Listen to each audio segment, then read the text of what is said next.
Hey, it's Dr. Trish Leigh from the Neurofeedback Expert Program. And now I'm back because I want to talk about office systems that keep patients in care. So in all the previous videos, I've been talking about ways for you to reach out and begin to build relationships to draw people and attract them to your office through educating, inspiring them, and empowering them. But the empowering part really happens in the office through your office systems to keep patients in care. So it's one thing to have people join you for care. It's another thing to have people stay in care for a year-long program, want the other services that you offer in your office because your care level is so high, and refer others because you've really helped them and they've loved the experience. So a way that we do that is we control the process. Any good business controls the process. So that's not control freak or ego-y.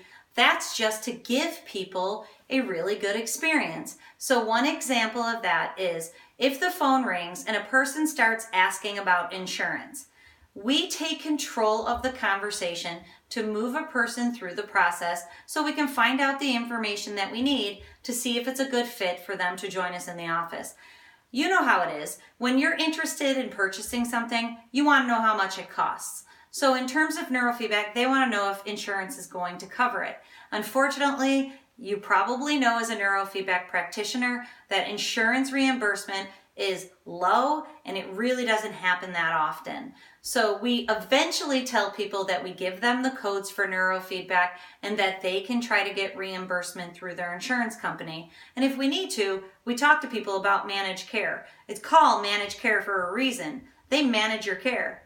So we have patients in the office that always say all the best things aren't covered by insurance. And that's because we manage the care, not the insurance companies. And that's why people get better and it lasts. So we have office processes that communicate that. So if someone calls and says, does insurance cover neurofeedback? We say, are you calling for yourself or for your child? What are you experiencing? So we move them through some questions and a conversation, as you can imagine, that then helps us decide if it's a good fit for them to come in and for us to help them. And if you join us in the Neurofeedback Expert Program, we give you that phone conversation script. And again, of course, you want to make it conversational and own it and have it feel like you. Another thing is we have an answer for everything. And of course, I can't have an answer for everything, but we've developed the culture in our office of coming up with an answer for everything when something comes at us. And our business is always evolving, which means that we have to do that fairly often. And what I love about my staff is they've really gotten good at it. So what happens is if someone asks us a question that we don't have an answer for, they'll either come up with a really good one on the fly, or they'll tell them they have to get back to them quickly, and we come up with the answer. We come up with the office process or the system for that. So I'm going to give you an example of just a few of them. We have family discounts in my office. I have 6 children. I want a family discount everywhere that I go, so I provide that because that's something that's important to me. We have military discounts because I appreciate that. We have friends and family pricing for anybody who has been through other programs in our office like spinal decompression. We have lower pricing because that person has already committed and spent money in our office. So those are some policies that we have that make people feel good. Another answer is if someone joins me for care and they say to me or one of the technicians, I'm not sure if this is going to work on one of their first sessions, it's an immediate refund. And honestly, that really doesn't happen anymore. But when I first opened my office, it happened a few times.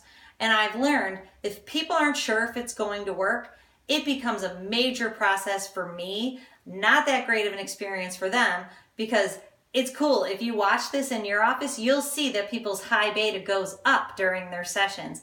That means the idea of being there is stressing them out because they're not sure it's going to work. So if their high beta is going up over the course of the session, then your system's not able to reduce their high beta, which is what they need. So it's not going to work. That's why I just provide a refund.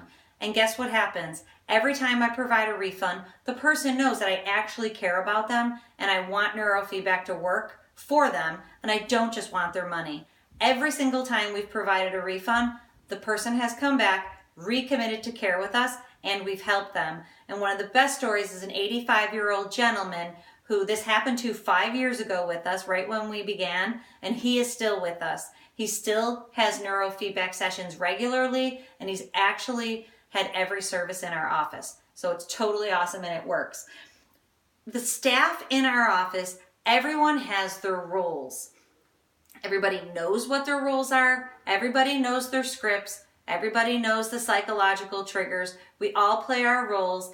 It's kind of like not acting, but we shift into that role when we get to the office, and it feels good to us. My technicians love being neurofeedback technicians. My front desk people love answering the phone. When you communicate with people, it has to feel good.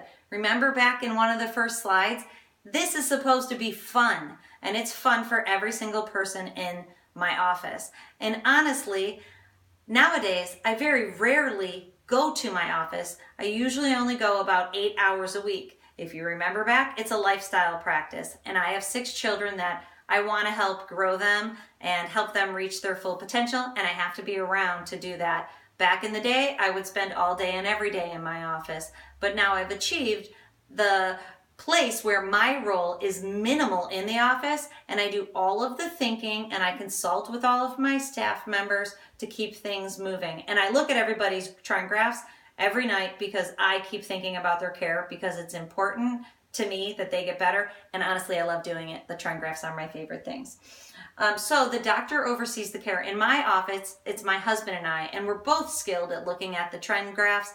And usually we communicate together about each person's case, because he's a chiropractor and I look at it from a cognitive science standpoint. And as you know, chiropractors have detailed training on the central nervous system, so we approach it a little bit differently just because of our knowledge base. So it's really fun for us to work together in that capacity too, or at least I think it's fun. You'll have to ask him if he agrees.